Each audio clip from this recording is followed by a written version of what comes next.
There's this thing called the Barrington Declaration. And by the way, this in your article, where you were talking at the Gray Zone, where you were talking about the horrible effects of the lockdowns, and you were pointing out the science and critics of it and how they knew this was going to happen. Well, that was the point of that last segment, that they knew this was going to happen and they didn't do anything to avert it. Exactly as predicted, 500 million people were forced into poverty, 120 million people forced into extreme poverty. They knew that was going to come from their way they were handling the pandemic, and they did nothing about it, and it exactly worked out the way they predicted. I mean, that's just nuts. And now I want to move on to this, because this was attacked in your article. You featured this in your article. You want to explain to people about what the Barrington Declaration was or is? Well, it's mainly three epidemiologists, Sunetra Gupta from Oxford, Martin Koldorf from Harvard, and J Bhattachara from Stanford, got together and tried to propose an alternative means of handling the pandemic. And they proposed focused protection of vulnerable groups, focusing vaccination campaigns on those vulnerable groups, and doing everything possible to keep the economy from collapsing so people would not be thrown into extreme poverty or pushed over the precipice if they were already in extreme poverty, so people wouldn't be pushed onto the brink of eviction. All of the horrible economic factors that working people have faced, and that society wouldn't be divided because people were facing mandatory vaccination campaigns. And this is not a group of people who are anti-vaxxers. I mean, you can look at their Twitter accounts and they're saying, the vulnerable people who are vulnerable for COVID, the old people who are older, need to get the vaccines first, or that they're criticizing the booster campaigns because vaccines could be, for example, donated to countries that don't have them available. That's their perspective, and they have come under ferocious attack. So the attacks, and we now know, and you'll lay it out, but we now know that the attacks were coordinated at the highest level. Yes. So we had Dr. Robert Malone, who's credited with inventing the mRNA vaccine technology. That's a fact, no matter what you read at The Atlantic, funded by Big Pharma to try to smear him. But he came on this show a few months ago, and on this show, he said the way you deal with the pandemic like this is not with a leaky vaccine, especially if it's leaky, meaning that if you get vaccinated, you can still pass the virus and you can still get it, even though it reduces both, according to YouTube. He's saying that the way you're supposed to handle that is exactly what the Barrington Declaration seemed to be saying, which was you target the most vulnerable and you make sure that they're vaccinated and taken care of. And otherwise, you could cause what the virus escape, right? When it starts to. So I don't want to get too into the weeds on that, but so this was critical of the current policy, the policy that the government under Fauci was rolling out of universal lockdowns and universal vaccinations. They had a different idea. Put it that way. These are three scientists had different ideas. And they put it in the Barrington Declaration. And so that should have been made public, and everybody should have had a debate about it. Like, how do we best handle this? There should have been a robust debate. Well, that's not what happened. What did happen? Okay. So on October 4th, 2020, three top scientists launched a declaration called the Great Barrington Declaration, urging the medical community to initiate a plan of action that included focused protection. The group explained how herd immunity should be the goal and could be accomplished in a relatively short amount of time, where even the elderly and sick would eventually be safe to come out of a lockdown.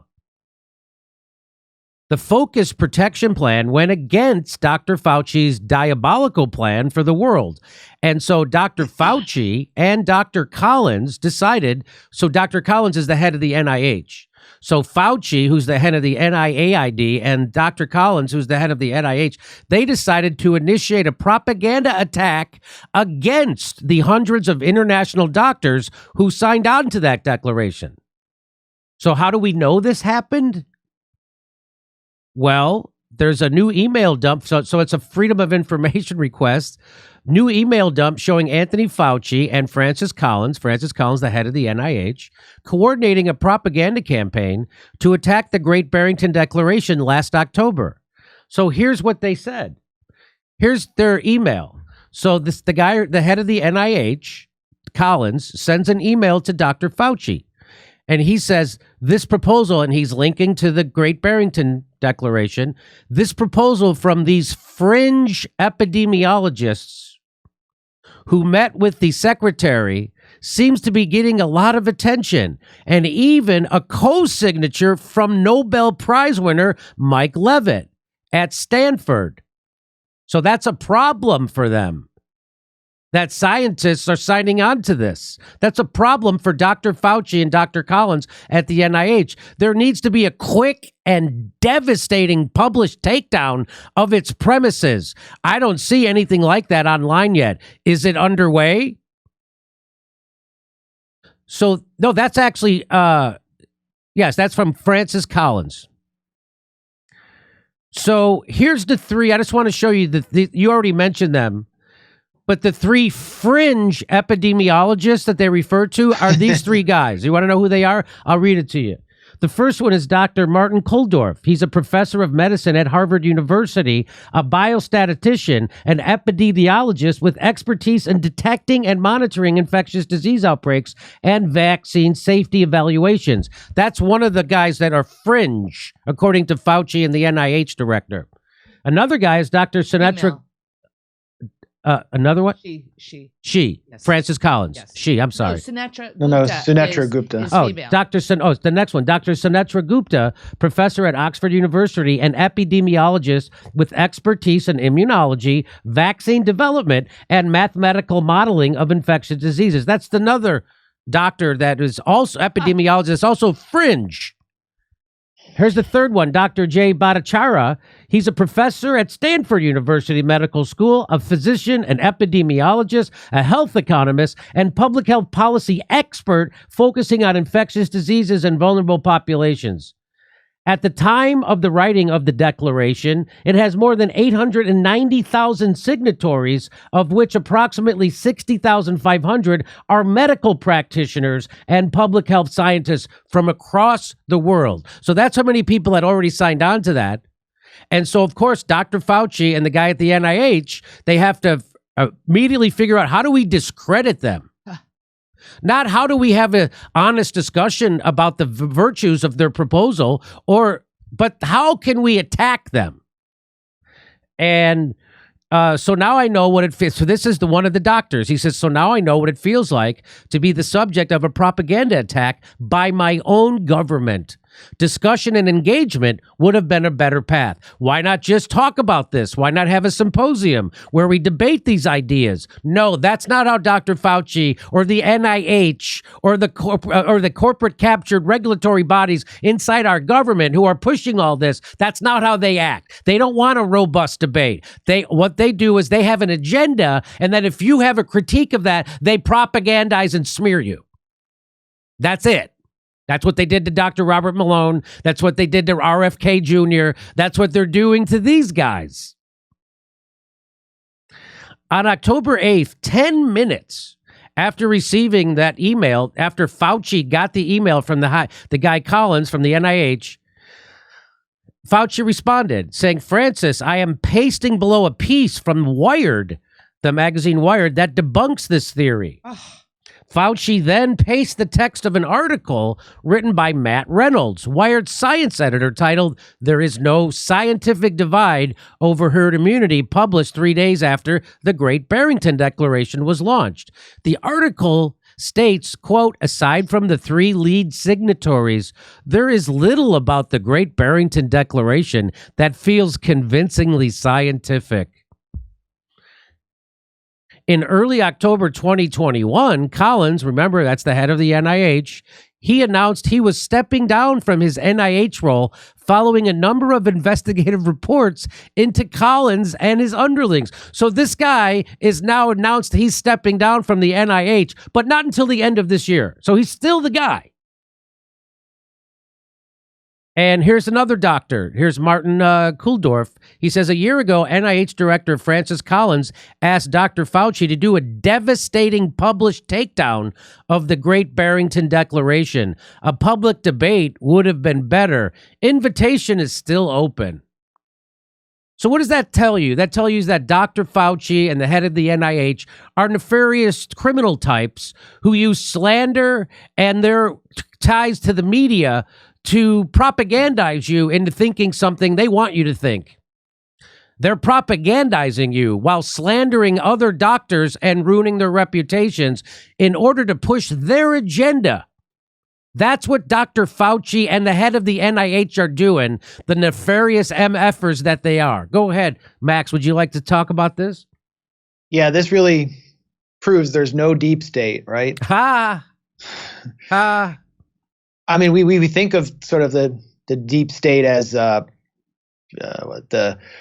national security apparatus, the intelligence world, some connected entities in the Pentagon, the Department of Justice, the military, and all of this. But here you have one of the longest, if not the longest serving federal employee who happens to be the highest paid one, who has billions of dollars at his disposal, Anthony Fauci, along with his colleague at the NIH, Francis Collins, planning a media hit job on people who are presenting an alternative to their predetermined agenda, and working hand in glove with reporters and these virologists and scientists who serve as their kind of media janissaries to destroy their target. And this is something that Fauci has been doing again and again ever since the 1980s.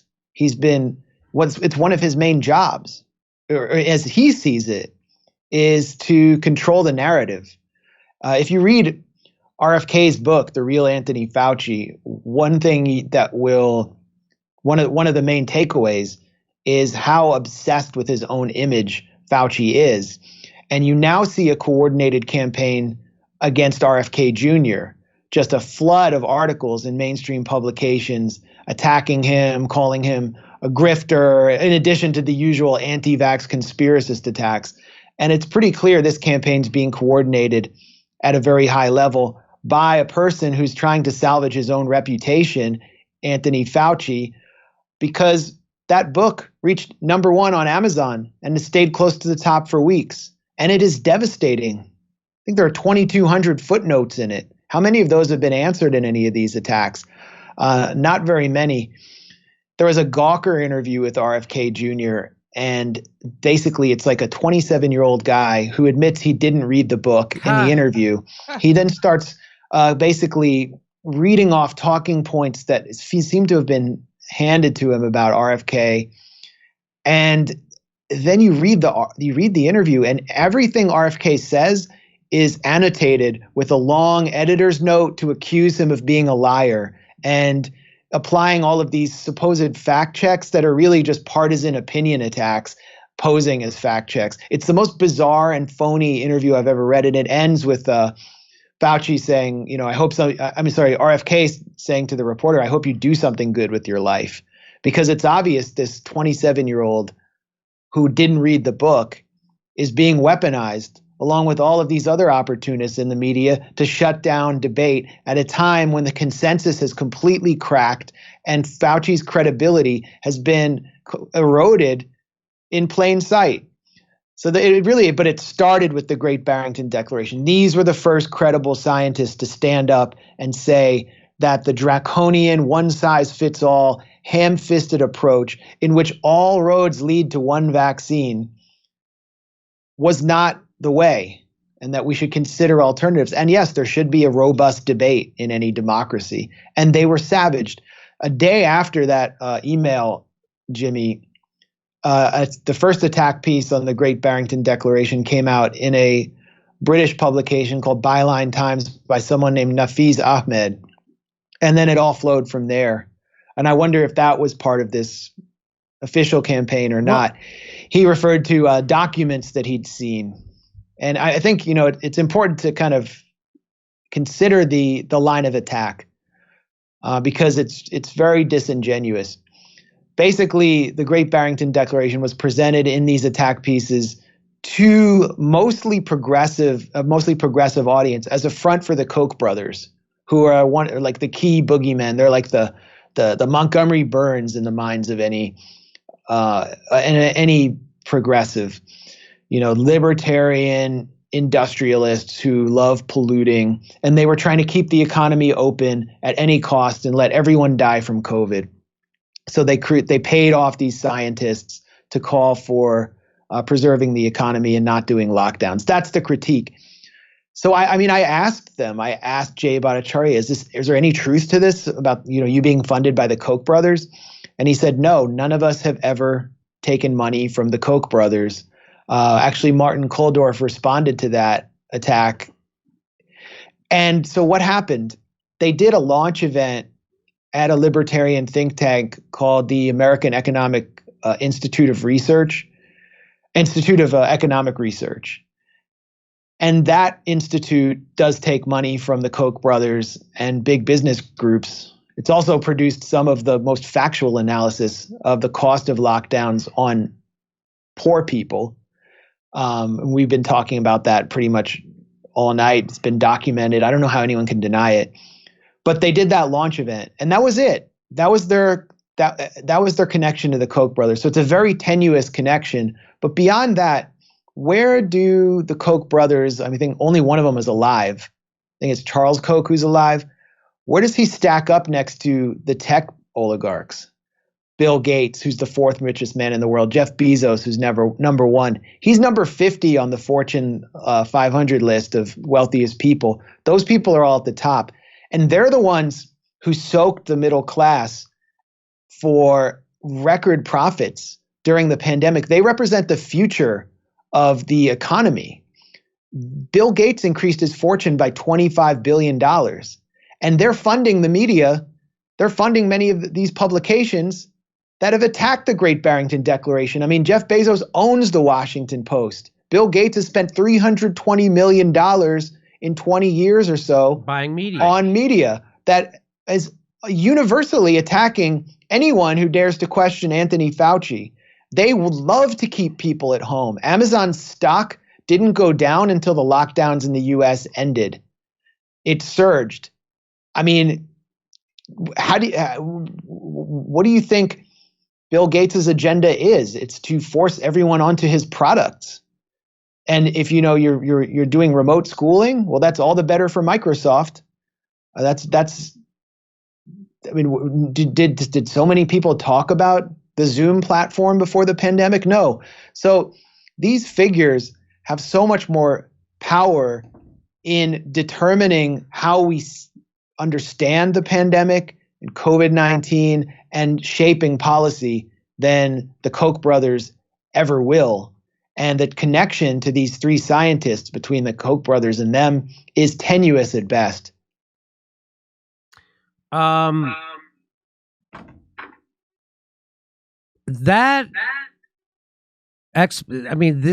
exposing or him being exposed like this, again, people will just ignore it. That's the problem. Like, I can tweet out studies about medicines that are therapeutics from the NIH-owned website, and people will call me a crackpot. So it just evidence doesn't Who seem led to the attack You know on how those we medicines? used to ridicule flat earthers and the born again Christians and the religious right because they didn't believe in evolution and they didn't believe in science and they didn't believe in facts. And now the people who vote Democrat are exactly that way. They're not even a little bit. They pushed that complete conspiracy theory that came straight from the CIA and Hillary Clinton's campaign, Russiagate, at the top of their lungs for 4 years. Nobody went to jail over it. Nobody was even prosecuted for it. The only people who were prosecuted for it were people inside the FBI who lied about it. They lied about it. And now you get this. And we've been telling you that they've not told you about therapeutics, that they've been suppressing all kinds of stuff. They have.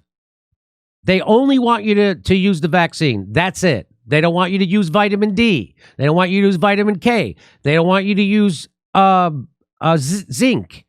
They don't want you to know about anything. They don't want you to know about monoclonals. They don't want you to know anything. That's why they never talk about the importance and the difference in treatment for people who are vitamin D deficient and how much sicker they. They never talk about any of that. Why is that? Because they're completely captured. And that guy from the NIH who came on to scare the shit out of everybody about Omicron, we pointed it out in real time that he was doing that. And we pointed it out that they were doing that. CNN was also doing that. They're fear-mongering. If you are getting your information about COVID, the vaccines, from the establishment media, you are being propagandized. You might as well just get it straight from Moderna's CEO. You are being propagandized. No, you cannot trust the corporate media. That's why I have a goddamn show. No, you can't trust the government and you can't trust the corporate media. And if you do trust them, you're a chump on purpose. Anything else you'd like to say, Max, before we say goodbye on your birthday? Yeah, just one quick point, because these emails Phil Magnus published are pretty fascinating. One of the emails shows Fauci distributing an article by Greg Gonsalves, who in The Nation, who's like this Yale epidemiologist. He seems to be one of Fauci's janissaries. And the article is just hammering Jacobin because they published an interview with Martin Koldorf from the Great Barrington Declaration, where Koldorf actually addresses how lockdowns have harmed the poor. And you would think this is a logical thing that Jacobin, supposedly a socialist publication, would want to talk about. It's how government. Yeah, go ahead. No, I just said supposedly, yes. Supposedly, yeah. And then they get hammered, and it looks like an official high-level campaign to take on fairly small, putatively socialist publication. And Jacobin never ever criticized lockdowns again. Instead, they went straight into pushing mandates, attacking everyone who criticizes mandates, implying that you know who else. They actually had an article. The headline was something to the effect of, who else opposed vaccine mandates? Hitler. They've become sort of one of the official journals of the lockdown left.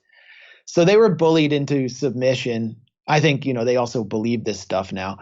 But the point I wanted to make is that it is such a threat for even a small left-wing publication to challenge the official consensus on these issues when it should be completely natural for leftists to do this, not only because they are supposed to not trust the U.S. government, but because of the destructive effect on the poor that these policies have had. And so when we at the Gray Zone, when I've published pieces, I published a piece with Stavroula Pabst, a writer based in Greece, on lockdowns. We faced a very similar campaign that felt very coordinated to attack us. And it's because the left consensus supporting the establishment on COVID has to be protected at any cost. Once that cracks, then the entire consensus starts to come apart. So that's why it's so important for people on the left to study this, to understand, to take a critical view of what's being done, and to overcome the fear to speak out. Because they're not preaching to the choir the way people in the libertarian movement or on the right are. It's right now is the time to do it. We got to push back. And as RFK Jr. said when we interviewed him on Rumble, he said you should commit an act of disobedience every day, whether it's talking to your neighbor or writing a letter to your congressman and pushing back again, or not go, or telling a restaurant or a business that asks for that's your pass code, you're not going to patronize those businesses who do that. And so you should do something every day. And I do this show. And so that's my contribution to trying to raise people's awareness about the truth of what's happening so that they can fight back in an informed, intelligent way, instead of repeating propaganda. And, I don't want to make people like Graham Elwood my enemy. He's not. Graham Elwood's, I love the guy, and he's my friend for 30 years, and he's a great guy. And so, I think that I'm not going to allow this to make Graham Elwood my enemy or anybody who thinks differently about this. They're not my enemy. I was there. I was the same guy. I thought I was just as rigid as anybody thinking about this. So I understand people who think like that. I know where it comes from because I was them. And so I can't condemn my former self as being I can only try to keep reaching out to people in a constructive way, if that's what I'm doing. I hope so. And to give them information. Like I'm going to be sending everybody, all of my friends, who the Dr. Fauci book for Christmas. And hopefully they'll read it. What I find the problem is that people are bent on not getting informed about what's going on. Just like with the Kyle Rittenhouse thing, people were bent on not watching Matt Orfala's video or reading Matt Taibbi's reporting or any of that. They were just bent on staying ignorant because there was too big of a price to pay to get informed and tell the truth about it. Just like this. So I'm urging people to get informed about this because once they do get informed about it, they will be on our side. They're not informed. People very close to me, people who used to write for this show, they're not informed on purpose. They're not informed on purpose about any of this. Not one person has a critique of anything Robert Malone said when he was on my show. Not one person has a substantive critique of anything that Robert Malone said when he was on my show. Not one person. And of course, Dr. John Campbell talks about how they're not administering the jab. They're not using, where they would draw it back. What's it called? Is it aspiration? Aspiration. And I've actually had people tell me, you're not supposed to aspirate. I know better than Dr. John Campbell.